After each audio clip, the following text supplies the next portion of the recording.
Assalamualaikum warahmatullahi wabarakatuh.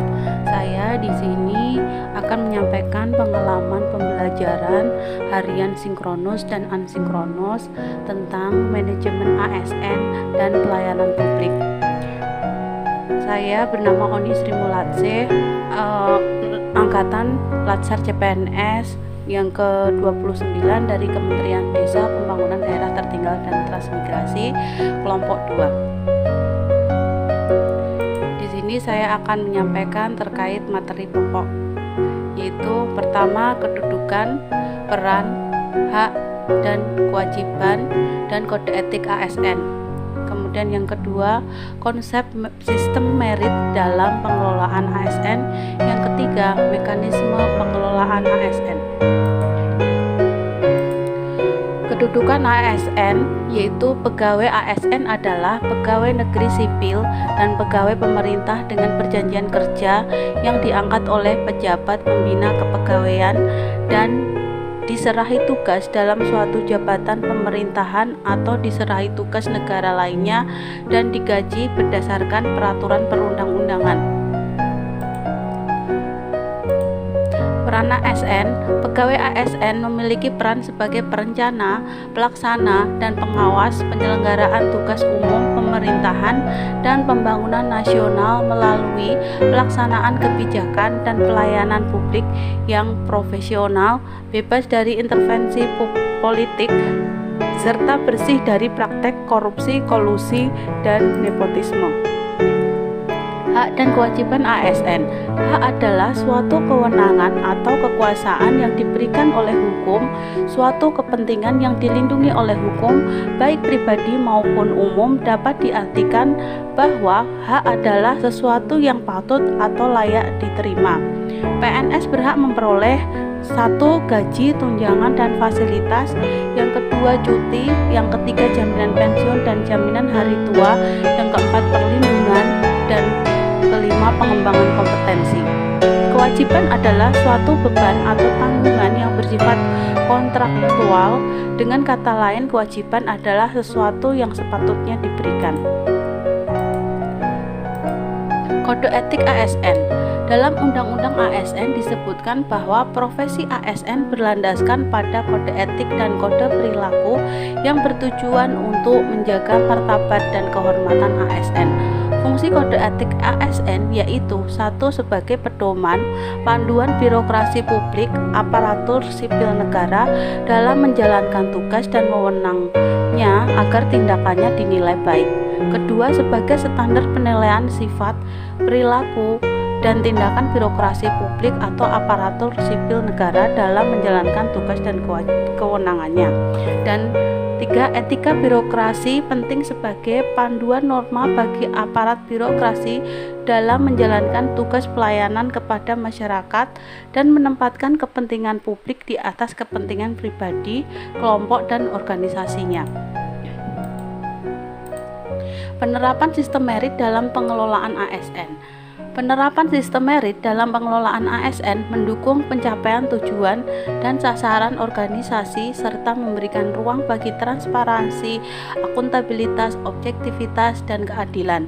Beberapa langkah nyata dapat dilakukan untuk menerapkan sistem ini, baik dari sisi perencanaan kebutuhan yang berupa transparansi dan jangkauan informasi kepada masyarakat maupun jaminan objektivitas dalam pelaksanaan seleksi, sehingga instansi pemerintah mendapatkan pegawai yang tepat dan berintegritas untuk mencapai visi dan misinya. Pelaksanaan sistem merit dalam pengelolaan ASN. Perencanaan. Pasal 56 menyebutkan bahwa setiap instansi pemerintah dalam menyusun dan menetapkan kebutuhan pegawai harus didasarkan pada analis jabatan dan analis beban kerja. Kedua, monitoring, penilaian, dan pengembangan. Di satu sisi, kegiatan monitoring pegawai didasarkan sepenuhnya untuk memastikan bahwa pegawai digunakan secara efektif dan efisien untuk memenuhi kebutuhan organisasi. Pegawai memberikan kontribusi pada kinerja dan produktivitas organisasi. Di sisi lain, pegawai dijamin keberadaan dan karirnya berdasarkan kontribusi yang diberikan. Kedua, penilaian kinerja dilakukan dengan dasar kinerja sesungguhnya dari seorang pegawai. Sistem penilaian kinerja yang digunakan harus bisa membedakan pegawai berkinerja dan tidak berkinerja. Penilaian kinerja memberikan kesempatan kepada pegawai yang tidak berkinerja baik untuk diperbaiki dan juga mengapresiasi pegawai yang berkinerja tinggi. Mekanisme pengelolaan ASN, manajemen ASN dan PPPK. Manajemen PNS meliputi penyusunan dan penetapan kebutuhan, pengadaan pangkat dan jabatan, pengembangan karir, pola karir, promosi, mutasi, penilaian kinerja, penggajian dan tunjangan, penghargaan, disiplin, pemberhentian, jaminan pensiun, dan hari tua dan perlindungan. Manajemen PPPK meliputi penetapan kebutuhan, pengadaan, penilaian kinerja, penggajian dan tunjangan, pengembangan kompetensi, pemberian penghargaan, disiplin, pemutusan hubungan, perjanjian kerja dan perlindungan. Manajemen pegawai ASN. Pegawai ASN dapat menjadi pejabat negara. Pegawai ASN dari PNS yang diangkat menjadi pejabat negara diberhentikan sementara dari jabatannya dan tidak kehilangan status sebagai PNS. Dan yang kedua, untuk menjamin efisiensi, efektivitas, dan akurasi pengambilan keputusan dalam manajemen ASN diperlukan sistem informasi ASN. Sistem informasi ASN diselenggarakan secara nasional dan terintegrasi antar instansi pemerintah. Ketiga, sengketa pegawai ASN diselesaikan melalui upaya administratif. Upaya administratif terdiri dari keberatan dan banding administratif.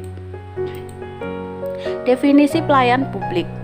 Pelayanan publik adalah kegiatan atau rangkaian kegiatan dalam rangka pemenuhan kebutuhan pelayanan sesuai dengan peraturan perundang-undangan bagi setiap warga negara dan penduduk atas barang, jasa, dan atau pelayanan administratif yang disediakan oleh penyelenggara pelayanan publik sesuai Undang-Undang Nomor 25 Tahun 2009 tentang Pelayanan Publik.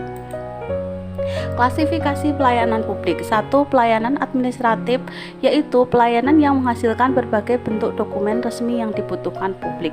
Yang kedua, pelayanan barang, yaitu pelayanan yang menghasilkan berbagai bentuk jenis barang yang digunakan oleh publik. Yang ketiga, pelayanan jasa, yaitu pelayanan yang menghasilkan berbagai jasa yang dibutuhkan oleh publik. Dan keempat, pelayanan regulatif, yaitu pelayanan melalui penegakan hukum dan peraturan perundang-undangan maupun kebijakan publik yang mengatur sendi-sendi kehidupan masyarakat. Prinsip-prinsip pelayanan publik.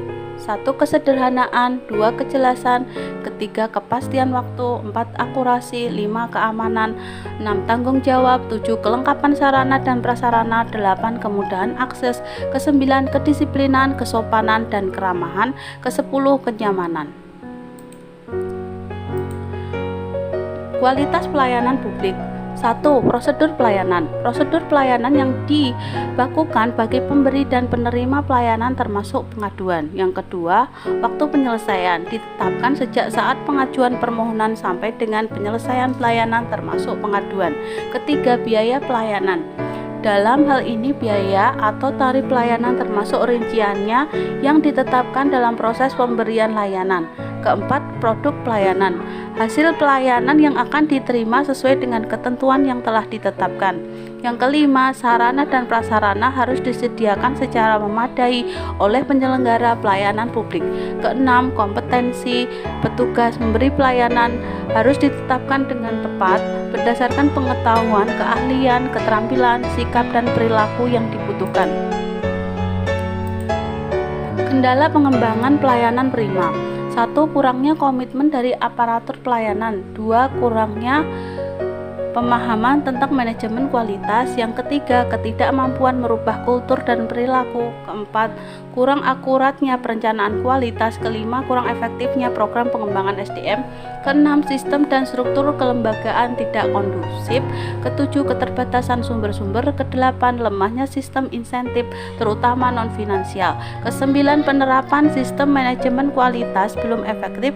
10, berorientasi jangka pendek. 11, sistem informasi kinerja pelayanan belum dikembangkan. Ke-12 lemahnya integritas aparatur. 13 berorientasi mempertahankan status quo. Langkah strategis yang dapat dilakukan dalam meningkatkan pelayanan publik. 1. Membangun kesadaran melayani bagi aparatur. Kedua, membangun kesadaran masyarakat sebagai konsumen dengan membuka kesempatan yang seluas-luasnya kepada masyarakat, baik langsung maupun melalui media massa untuk menyampaikan saran atau pengaduan mengenai pelayanan masyarakat. Ketiga, memberikan reward dan punishment yang seimbang. Keempat, mengadakan kompetensi pelayanan untuk instansi yang memberikan pelayanan sejenis. Kemudian yang kelima, melaksanakan perbaikan mutu pelayanan publik dan menciptakan standar pelayanan umum. Demikian penjelasan dari saya. Terima kasih. Itu saja. Wassalamualaikum warahmatullahi wabarakatuh.